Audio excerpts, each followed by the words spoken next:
Yotox anti-moustique mooy aar mag ak ndaw ci bépp matu yoo am na booy piis ci rido yére ak moustiquaire ak booy diw ci yaram. Val d'Afrique moo leen di may seen journal de la santé. dal leen ak jàmm ngir sensibiliser ci nu ñuy fàggandikoo ci canceru butitu njurukaay district centre taxawal na ay pexe ngir gunge ñàkkum xale jigéen yi nga xam ne dañoo toll ci juróom-ñeenti at ba fukki at ak ñett moo tax ñu taxawal ab kuréel gu ñu duppee ronde des jeunes filles ci juróom-ñaari communes yi nga xam ne ñoo nekk ci district boobule. Adja Ndak Diop di assistante sociale ci centre de santé bu Gaspard Camara. xam nga ne bu njëkk ba cancer du col de l'utérus amul woon ñàkk te gis nañ ne Sénégal programme élargi de vaccination def na jéego yu rëy a rëy ci ñàkk te moom moo tax ñun nag ci biir Dakar centre ba ñàkk bi nga xamante ne si moo génn pour xale yu jigéen yi comme ñun seen yaay yi amuñu woon chance boobu moo tax ñu jóg ne nañ jàppale xale yi pour ñu ñàkku bi si njëkk mooy dañu créer la ronde des jeunes filles mais juróom-ñaari communes yi nga xam ne moom la Dakar centre ëmb benn bu ci nekk def nañ fa ay ronde am nañ ñu leen gën a tuuti ñoo xam ne dañuy soog a pare seen deuxième dose ñooñu dañuy def li ñuy wooye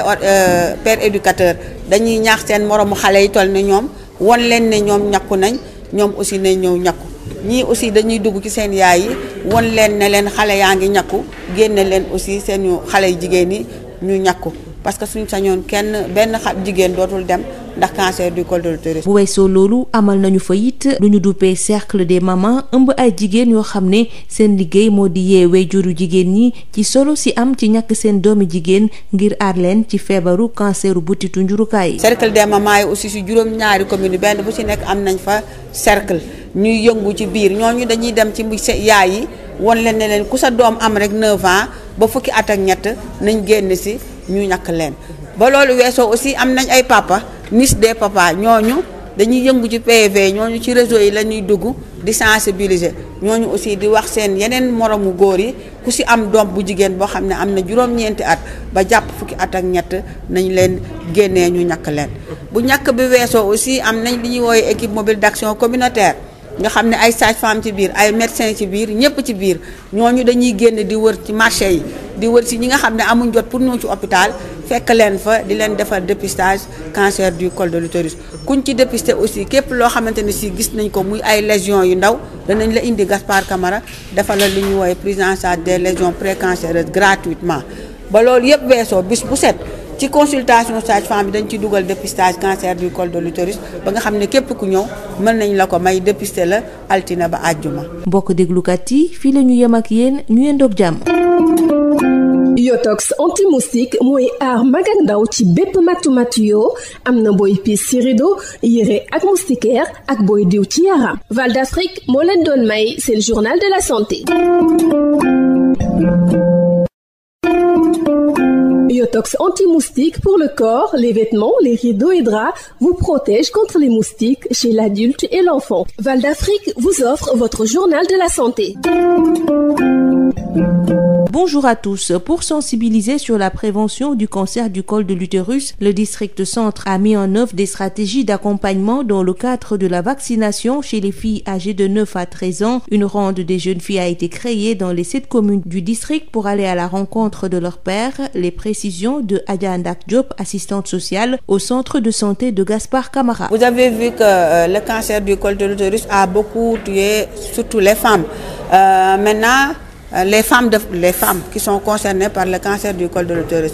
Maintenant, nous, au niveau du district, quand on a vu que la vaccination est maintenant disponible au Sénégal, nous, on s'est engagé à accompagner cette vaccination des jeunes filles âgées de 9 ans à 13 ans à travers la création donc des rondes des jeunes filles. Vous aviez l'habitude d'entendre, c'est la ronde des filles, venez tous à la danse. Mais maintenant, c'est une ronde des jeunes filles qui vont vers la vaccination des fillettes âgées de 9 ans. Donc, dans les 7 communes du district, nous avons dans chaque commune une ronde qui sensibilise à travers ce qu'on a l'habitude de dire, la sensibilisation et l'éducation des pères par des pères éducateurs. En dehors de la ronde des jeunes filles, il y a également le cercle des mamans qui œuvre à la sensibilisation des parents sur la vaccination des jeunes filles contre le cancer du col. C'est des mamans qui vont sensibiliser des autres mamans pour leur dire que si vous avez des jeunes filles âgées de 9 à 13 ans, il faut les emmener vers l'hôpital. et également des niches des papas. C'est des hommes qui travaillent, c'est des influenceurs qui font les réseaux pour demander à leur père homme, papa, d'orienter leurs fillettes âgées de 9 à 13 ans vers les structures pour une vaccination. Ça, c'est la prévention primaire. Maintenant, en ce qui concerne la prévention secondaire, notamment le dépistage du cancer du col de l'utérus, nous avons une équipe mobile d'action communautaire, communément appelée EMAC, qui a l'habitude de sortir les samedis et dimanches au niveau des marchés, au niveau des zones de vulnérabilité, pour vraiment dépister gratuitement ces bonnes dames-là. Et s'il y a des lésions, on les oriente vers la structure, vraiment pour une prise en charge précoce des lésions précancéreuses. Et dans le paquet de routine de la consultation des sages-femmes, nous avons intégré le dépistage du cancer du col de l'utérus du lundi au vendredi gratuitement et éventuellement la prise en charge des lésions précancéreuses. C'est tout pour aujourd'hui. Merci de nous avoir suivis. Biotox anti-moustique pour le corps, les vêtements, les rideaux et draps vous protège contre les moustiques chez l'adulte et l'enfant. Val d'Afrique vous a offert votre journal de la santé.